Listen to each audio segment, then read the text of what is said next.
Let's talk about something that could honestly change everything about your love life. What if finding the right person isn't really about looking out there at all?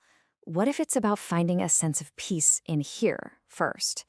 We're going to explore how to stop making reactive, unconscious choices in love and start making one that's actually clear and conscious. So, does this sound familiar to you? You're in a relationship. Maybe it's a new one, but pretty soon the same old issues pop up. The same arguments, the same feelings of frustration. It's like different face, same fight, right? You have to wonder, why on earth does this keep happening over and over again? Well, here's the thing, and it's a huge one. Most of us think we're consciously choosing who we're with, but the truth is, we're not. We're reacting. We're being pushed and pulled around by all these hidden impulses, old wounds, and deep fears that we're not even aware are running the show. And that right there is where all the trouble starts. And this is where it gets really interesting. Think about it like this. Any old emotional pain you're still carrying around inside you, well, it acts like a powerful magnet. And this magnet doesn't attract what you think you want, it attracts what feels familiar. It pulls in people and situations that match that old painful energy. That's exactly why the faces change, but the script feels exactly the same. Okay, so this brings us to an idea that can be kind of hard to swallow. We're all raised on this idea that falling in love, that crazy head over heels, can't eat, can't sleep feeling, is the ultimate sign that you found the one. But what if that feeling, as amazing as it is, isn't actually the best guide for a lifelong partner? Let's really break this down. On one hand, you've got emotional attachment. This is usually sparked by the surface stuff, intense physical attraction, their charm, their wit, the way they make you feel in that moment. But on the other hand, you have something way deeper, long-term compatibility. This is about the nitty-gritty, the day-to-day harmony. Are you truly aligned physically, mentally, and emotionally? It's not just about how they make you feel, it's about how you actually live together, day in and day out. So if that intense, in love feeling can sometimes lead us astray, then what are we supposed to do? Well, the answer is kind of ridiculously simple, but also really profound.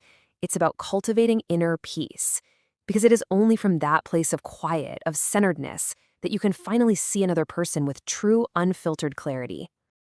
Now, when I say peace, let's be super clear. I'm not talking about being cold or uninterested. It's actually a very active state. It's about creating just enough space inside yourself so you can observe someone for who they really are without getting totally swept away by your own desire, your fantasies about the future, or all your fears.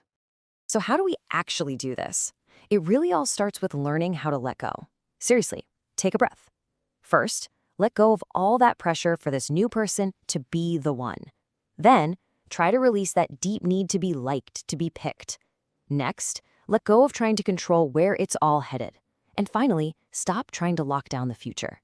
Every time you let go of one of these things, you're not creating a void, you're creating space. Space for clarity to come in. You see, this whole practice of letting go, it yanks you out of worrying about the future and plants you right here, in the present moment. And being present is everything. It is literally the difference between seeing the actual person in front of you versus seeing the fantasy version you've built up in your own mind.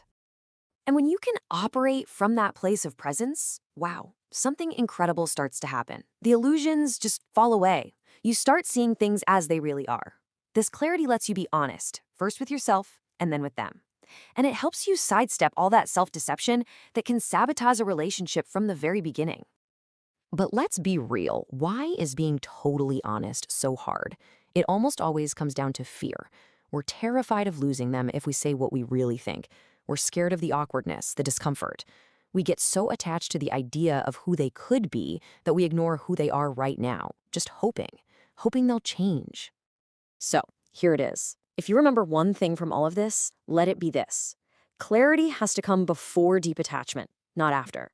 The second you're deeply bonded with someone emotionally, physically, your judgment gets completely hijacked. It becomes almost impossible to see things objectively. Smart choices are made with clear eyes first. I mean, just think about the kind of decisions we make when we're in panic mode. They're almost always driven by fear, right? That gut punch fear of being alone. The fear of missing out on a seemingly good thing.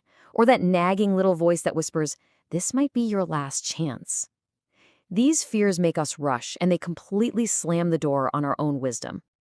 And this is exactly where peace becomes your superpower. It's the perfect antidote to all that frantic, fearful urgency. When you're centered, you have patience. You realize that choosing a life partner isn't some race against the clock. It's a slow, careful process of discovery. So, when you put all this together, what does it actually look like in real life? It looks like making a truly conscious choice, one that isn't based on neediness or fantasy, but on clear-eyed reality and genuine, soul-deep compatibility. When peace is your compass, the whole game changes. You finally stop confusing that initial spark of attraction with real, lasting compatibility. You don't just see red flags, you actually do something about them. You start communicating your truth without being terrified of the consequences. You accept people for who they are instead of trying to change them. And maybe the most powerful thing of all, when you realize it's not a fit, you can walk away with grace, not devastation. It's just information, not a personal failure. You see, in the end, it all comes down to this one powerful truth. Finding the right person to build a life with isn't really about luck or destiny. It is about clarity. And that clarity, it comes directly from cultivating peace within yourself.